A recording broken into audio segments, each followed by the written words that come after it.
आप नहीं जानती माँ, यहाँ उल्टी गंगा बहने लगी है। ससुर जी जब से रिटायर हुए हैं, मेरी सास और ससुर दोनों किसी फिल्म के लव बर्ड की तरह अपने आप को जवान समझने लगे हैं। दिन भर हमारे घर के आसपास बने गार्डन में झूले पर बैठे बातें करते रहते हैं। उन्हें अपने पक चुके बालों का भी ख्याल नहीं रहता है। अब इस उम्र में उन्हें ऐसा व्यवहार क्या शोभा देता है? कविता अपने ससुराल के समाचार अपनी माँ को बता रही थी। तभी सास अलका उदास मन से रसोई घर में जाती है, क्योंकि बहू की वो कड़वी बातें उन्होंने सुन ली थीं। उसकी सभी बातों को नज़रअंदाज करके सास मसाले वाली चाय बना के पहले एक कप बहू को उसके कमरे में देकर दूसरा कप अपने पति सोमनाथ के लिए लेकर जाती है। बहू ये देखती है और अपना मुंह टेढ़ा करती है।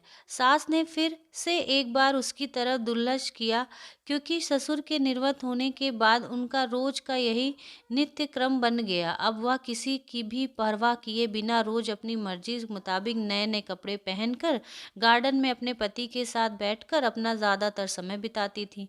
उन्होंने अपनी पूरी ज़िंदगी अपने बच्चों के लिए काम करते बिता दी थी, इसलिए अब बची कुची ज़िंदगी वह दोनों एक साथ बिताकर जीना चाहते थे।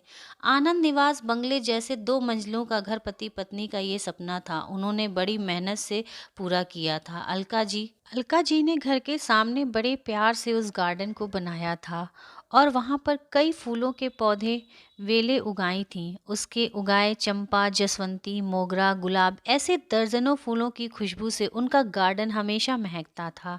अलग अलग ऋतुओं में अलका जी अलग अलग सब्जियां भी अपने गार्डन में उगाया करती थीं। रसोई के लिए धनिया, पुदीना और मेथी उन्होंने कभी बाहर से नहीं खरीदनी पड़ती।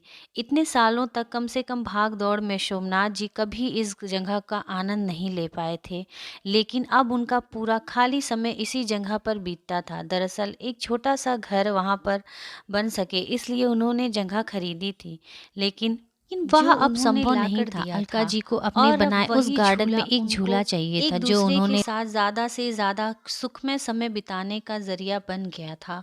उन्होंने अपने घर में सभी ज़रूरी चीज़ों की और बाकी ऐशो आराम की चीज़ों की कोई कमी नहीं रखी थी। फिर भी बहू को दोनों का उस झूले पर बैठकर समय बिताना खटकता था। पहले दिन भर उसके साथ रहने वाली सास अब ज़्यादा समय अपने पति को देने लगी थी। अपने ससुर को टोंट मारने के का एक भी मौका कविता नहीं छोड़ती थी। वह हमेशा अपना दिमाग उनको उस जगह से हटाने के लिए लगाती थी और एक बार उसने ऐसा करने के लिए एक षड्यंत्र भी रचा। अजय, तुम्हें नहीं लगता हमें एक बड़ी कार लेनी चाहिए? कविता ने अपने पति से कहा। आइडिया तो अच्छा है, लेकिन कार रखने के लिए जगह कहाँ है हमारे पास? एक छोटा सा गैरेज है जहाँ सिर्फ एक कार ही के लिए ही जगह है। अजय ने चिंता वाले स्वर में कहा। कौन कहता है जगह नहीं है? वह गार्डन है ना जहाँ आजकल 2 लव बर्ड्स अपना डेरा जमाए बैठे हैं। कविता ने पति की तरफ तिरछी नज़र से करते हुए कहा। आजकल तुम कुछ ज़्यादा नहीं बोलने लगी हो? अजय ने अपनी पत्नी को फटकार लगाते हुए कहा। लेकिन सच तो ये था कि उसने भी इस बारे में अपने पिता से बात करने का। अगले दिन अजय पिता के पास गया और उनसे बोला, पिताजी, मेरा और बहू का मन है कि एक बड़ी कार ली जाए। पर बेटा, हमारे पास पहले से एक गाड़ी है ना। दूसरी गाड़ी लेने के बाद हम उसे रखेंगे कहाँ? सोमनाथ जी ने कहा। पिताजी, इसी गार्डन में एक नया गैराज बनाने की सोच रहा हूँ। कविता को इस गार्डन की कोई पड़ी नहीं थी और माँ भी भला अब और कितने दिनों तक गार्डन का ख्याल रखेंगी। इसलिए अच्छा होगा कि सभी पेड़ पौधों को तोड़कर यहाँ गैराज बना लिया जाए। अजय ने अपने विचार बताए। दूर खड़ी अलका जी यह सब सुनकर जैसे ही उनका दिल ही बैठ गया।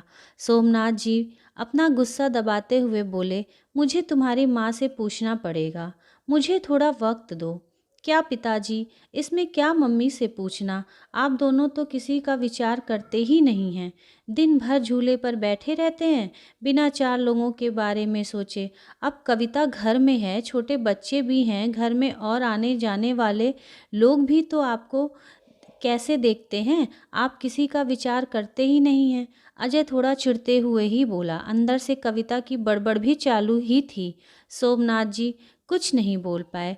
उस दिन बेटे और बहू ने बाहर से अच्छा खाना मंगवाया था, लेकिन अलका और सोमनाथ जी के गले से निवाला उतरे ना, ऐसा हो गया था। पूरी रात दोनों ही जगते रहे, लेकिन सुबह सुबह कुछ विचार आने से सोमनाथ जी के चेहरे पर मुस्कान आ गई थी।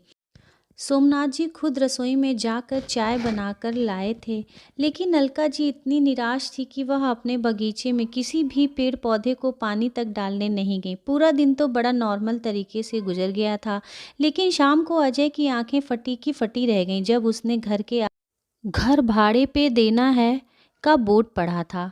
अजय ने सोमनाथ जी से कहा, पापा, माना कि हमारा घर बड़ा है, लेकिन इसका यह मतलब थोड़ी है कि हम उसे भाड़े पर दे दें। बेटा, अगले महीने मेरे साथ काम करने वाले शर्मा जी रिटायर हो रहे हैं और वही अब इस घर में भाड़े पे रहेंगे। सोमनाथ जी ने कहा। लेकिन वह कहाँ रहेंगे? अजय ने अपनी शंका भरा सवाल पूछा। घर के उस हिस्से में जहाँ तुम रहते हो, सोमनाथ जी ने कड़वे आवाज में कहा। और पापा, हम कहाँ रहेंगे? नरम पड़ती आवाज में अजय ने पूछा। बेटा, मैं मानता हूँ कि मैंने तुम्हें इस लायक तो बनाया कि तुम अपने पैरों पर खुद खड़े हो सको। इसके लिए तुम्हारे पास 1 महीना है। तुम अपने लिए एक नया फ्लैट ढूंढ लो या कंपनी के फ्लैट में रहने चले जाओ। वहाँ तुम्हारी उम्र के लोगों के साथ मिल जाएगा और इस घर में हमारे उम्र के लोगों का साथ मिल जाएगा। तुम भी सुखी और हम भी सुखी। सोमनाथ जी ने सब कुछ साफ साफ बताया। पापा, लगता है आप तो नाराज हो गए। कल मैंने जो भी कहा, मेरा वह मतलब नहीं था। अजय ने अपने पापा के आगे हाथ जोड़ते हुए कहा। नहीं बेटा, तुम्हारी जनरेशन ने हमें एक सबक दिया है कि प्रैक्टिकल बनकर रहा जाता है। हम बड़े, तुम बच्चों के साथ रहकर खुश हो सकते हैं, पर तुम हमारे साथ रहने में क्या प्रॉब्लम है? यह घर, यह गार्डन में बड़े हुए या पेड़ पौधे बात के गवाह हैं कि कैसे तुम्हारी माँ ने मेरे लिए और खासकर तुम्हारे लिए जी जान से सेवा की है, अपना समय, अपनी जवानी खर्चा कर दी है। इसलिए अब इन सब पर तुमसे और मुझसे कई ज़्यादा तुम्हारी माँ का हक है और इन सब को मैं तुम्हारी माँ से नहीं छीन सकता। सोमनाथ जी ने अपनी पत्नी की तरफ देखकर कहा। दोस्तों, जाने अनजाने हम हमेशा यह गलती कर बैठते हैं। हम सोचते हैं कि हमारे बड़े बूढ़े हमारे हिसाब से जीवन जिएं। ऐसा करवाने के लिए हम उन पर अपने विचार थोपने लगते हैं, लेकिन हम यह भूल जाते हैं कि उन्होंने हमारे लिए कितना त्याग किया है और जब उन्हें उनके हिसाब की ज़िंदगी जीने का मौका मिलता है तब हम उनके विरोधी बन जाते हैं।